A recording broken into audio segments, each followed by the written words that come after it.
에서 분별해야 될 점이 있습니다. 천정궁에 갔든 한학자를 만났든 한학자의 책을 들고 사진을 찍었든 통일교 관계자들과 접촉을 하고 관계 모임에 나갔든 이건 죄가 되지 않습니다.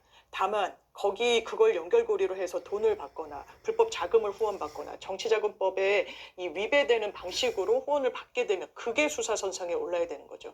지금 윤영호 씨 여러 말을 했는데 제일 화제가 됐던 내가 민주당과도 2017년도부터 21년도까지 가까웠고 뭐 후원을 했다라는 취지. 그런데 어떻게 했습니까? 거기에 대해서 정작 법정에 섰을 때 물었을 때 이 세간에 알려진 내가 한 발언이 화제가 되는 건 사실과 다르다라고 또 선을 그었습니다.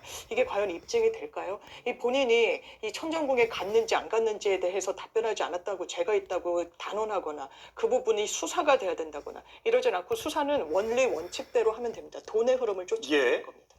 그런데 통일교에서는 우리 목표는 청와대 보좌진으로 들어가는 것, 여든 야든 국회의원 공천권을 쥐는 것, 그리고 2027년에는 대선 도전도 우리 사람으로 대선 대통령 주자를 만들어서 결국 우리가 원하는 DMZ의 평화공원을 짓고 한일 해저 터널을 뚫는 이 역할을 할 사람을 우리가 만들어야 한다. 이렇게 보고 여야의 공이 로비를 한 것 아니냐라는 의혹이죠. 그러다 보니 여론조사 결과 이런 게 나오는 거예요. 성용원 대변인, 지금 통일교 의혹 관련 특검 도입의 찬반 여부를 묻는 그 여론조사에서 도입해야 62%가 나왔습니다.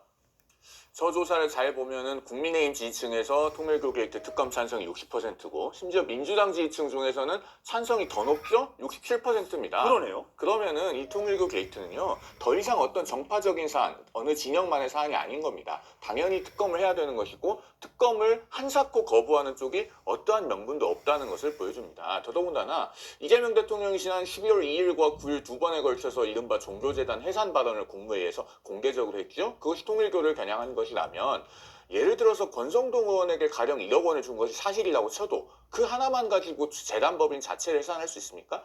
훨씬 더 많은 범죄 행위가 있어야지 그 법인을 해산하는 것이 어쩌면 가능할 것인데요. 그런 것을 밝혀내려면 역설적으로 더더욱 특검을 해야 되지 않겠습니까? 그러니까 이 통일교 게이트 특검은 지금 국민들도 원하고 계시고 야당도 주장하고 있지만 이재명 대통령 스스로 말했던 것을 달성하기 위해서도 필요한 것입니다. 어떻게 보더라도 거부할 수 있는 명분이 없는 거예요. 그렇기 때문에 조속하게 빨리 실행을 해서 특검을 통해서 이 사안을 철저하게 규명하도록 해야 됩니다. 강성